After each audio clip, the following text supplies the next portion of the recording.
do have to do a parent input meeting, so you have to schedule an opportunity for parents to come in person to meet with you. And if you have a certain percentage, I haven't looked in the manual, if a certain percentage of your population speaks Spanish, you actually have to conduct a separate meeting in Spanish or any other language. I think here in our area, Spanish would be the only language where we would have that percentage even possible. So,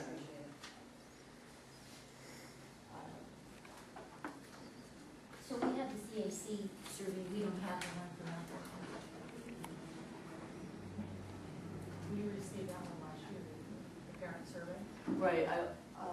Over the summer, I received the parent surveys, and so we did go ahead and forward those out to you, but it's been a while. They've just kind of been sitting there. And you're, I don't know if you do like just flag it, look, on my email so that I can go back and find it more quickly. And so, all of those are ready to go, and they are available in a variety of languages, and you would just send it out in whatever language is appropriate.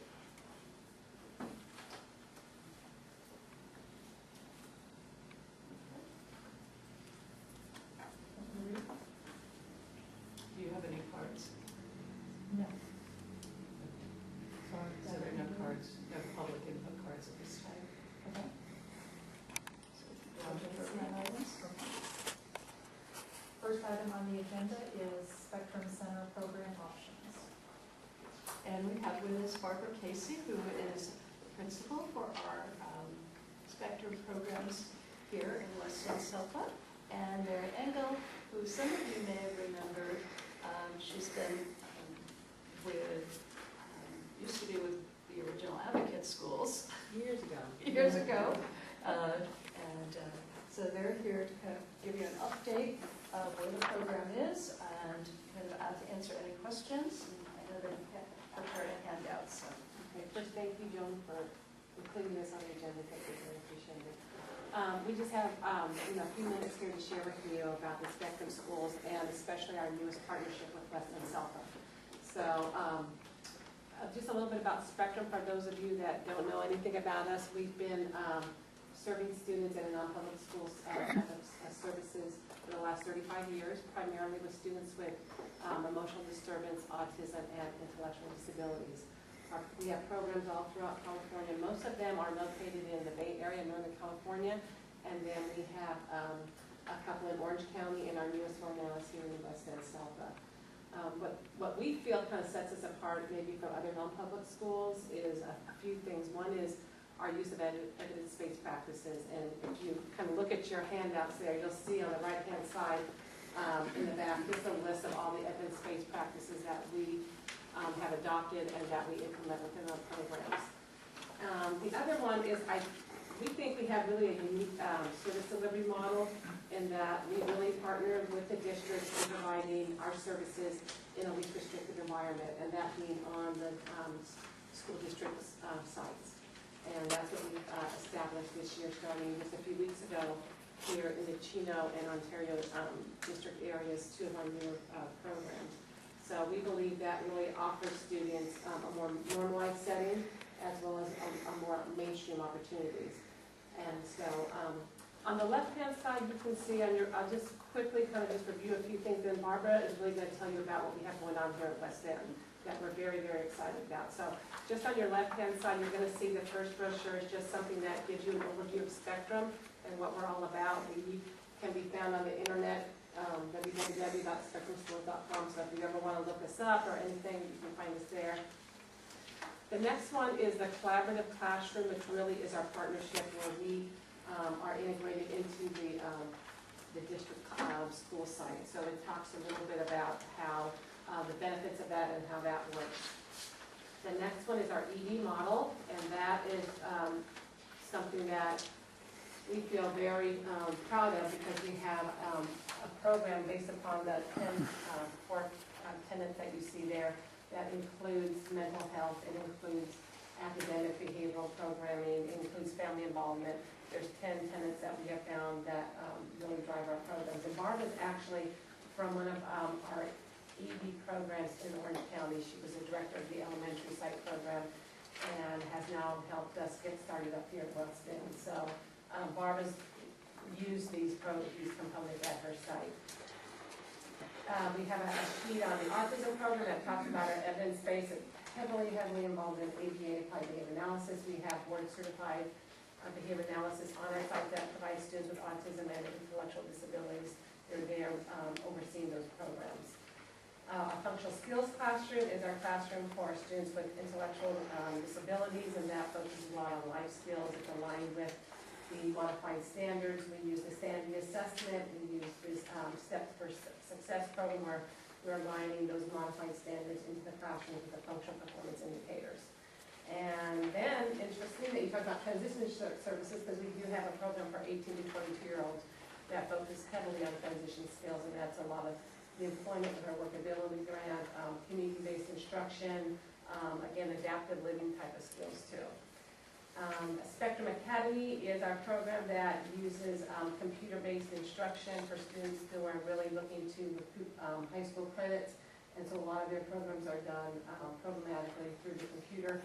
We do have this program infused in our West End site at the Alternative Education Center, where we have students using two platforms, A+ Learning Systems and E2020 are the systems that we also use. We use a lot of intervention programs for our students who come in who are significantly below grade level or on their STAR scores and looking far below basic. We will start to screen those students for our intervention programs, and we use the direct instruction program for intervention just because that has probably the most evidence base behind it than any other intervention program there. So, and then the last two, the one is about we do provide mental health as part of our program is mental health services. So we can serve those students who have AD 3632 needs. So there's a little flyer on that, as well as behavioral consulting services if a district wanted us to come in just to do some of that. So that's kind of just a real, we have 15 minutes. I just want to give you kind of a quick overview of what Spectrum is and why I feel we have an outstanding program. And now we'll let Barbara talk about what we just opened up here at West End. Thanks again for having us, and it's very exciting to now be a part of West End and opening up the classrooms and getting the students started. So what let me kind of explain to you where we're at. We have our MPS classroom for the ED, the emotionally disturbed students, on the Chino Altet, as well as on that campus we have the Autism ID MPS. Then at Liberty, we'll be opening up an elementary Autism ID MPS classroom. And one of the exciting things is that we're not having to figure out a program and redevelop or anything. We're bringing in the proven programs, research-based programs that we have run for many, many years. So the nice thing is we kind of transplanted those programs. We were also able to bring some of our already experienced staff to assist the new staff in learning how to run the programs. And I'm not going to go over all of this. Certainly this one here that says Spectrum ED model. We do follow all of the 10 components that are listed there. We feel like it's extremely important that we have a very engaged classroom, that it's very structured, that we have additional staff to help when behavioral issues arise, so that we have a teacher and 2 instructional aides. We also have behavioral staff. That's not the ABA, we have that separate, but our behavioral staff are for those students who are struggling with inappropriate behaviors. Then we also have full-time therapists so that our students get 60 minutes of counseling a week, and those therapists are on site. That's also very nice because if there's a crisis, then that therapist can also offer to take that student and talk with them. We have 2 educational coordinators. We have Kay DeCease. I know that some people have known her. She's our Spectrum autism ID education coordinator, and she is spectacular as far as I'm concerned. She works very closely, of course, with the teachers and assisting them to be sure that all of what needs to happen in those classrooms are happening. And that's really great for us because she brings a lot of experience. Melissa Elvidge is our ED education coordinator. Brings lots of years of experience, both being in the classroom. That's the other thing that's nice, is that all of us who are administrators, as probably a lot of you, have spent time in the classrooms, and we spent time in our ED classroom, so we really, have an idea of what happens. And so Melissa Elvidge then works very closely with the teachers, staff, and the students that are in the ED MPS classrooms. We do lots of positive reinforcement. I'm sure you're all familiar with why that's important to do with the students. And they're a point level system, and they earn points throughout the day. They earn academic points. They're very academically driven.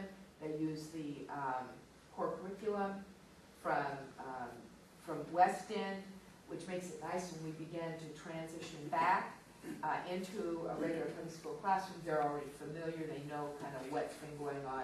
As well as what Mary said is that we have intervention curriculum also to assist those students in making some progress and, for example, better reading comprehension, math skills, those kinds of things. So they receive points for academics, and they receive points for behavior. Those points that are translated, they receive them every subject hour. They also receive bonus points. We are, depending on the students, sometimes we have to alter things a little bit. You get a student, you have to shape the behavior. You can't expect them to just do it. So we might do special contracts with those students to assist them. Because what we want is we want student success, because we really believe our students can have success. They're here with us because of most of those behavioral issues that we need to get into place. And so just yesterday, we had a student really struggling, and so staff met with him and said, how can we make this happen better for you? What is it you need? And he wanted to be able to go and be in another classroom and do some work for a while. We said, okay, here's what you have to do. You have to do this work here, you go there, you come back and do this. We'll see what happens. But we try to work with the students to give them those successes, as opposed to, no, you're just going to do it this way. We do have the ability to put hands-on students. We're PROACT trained. But of course, we try not to do that. That's a very last resort. We would do every other type of crisis intervention before we would put hands on the students. So most of the time, our students don't need to have any hands-on. So as they go through the day, they earn their points. The points are translated into percent. Then they get what's called money. It's not real money. And then that money is translated into gift cards. Students can have a gift card at the end of each 2 weeks, or they can save up and get a gift card that has more money on it. We find that for those students, the junior high, the high school students, that's better than like a little student store. So, and they love that. We want to find ways to motivate them. If it takes a gift card, it takes a gift card. We also academically, when students first come in, we have a battery of academic assessments that we give them. And from that, we then go into more curriculum-based assessments as ongoing assessments of their learning. So we're using probes in reading, writing, and math fluencies, as well as doing some beginning of the year inventories, and at the end of the year, just some pre and post games for the students. So our teachers are looking at behavioral progress, or looking at academic progress, and every day looking at some decisions. What do we need to do? Is the student doing well? Do we need to continue? Do we need to take a step back and come back together as a team? So we feel really that we have a very strong, not only academic and not only behavioral, but as well as an academic program as well for the team. So we just wanted to let you know that we have this available in your cell phone.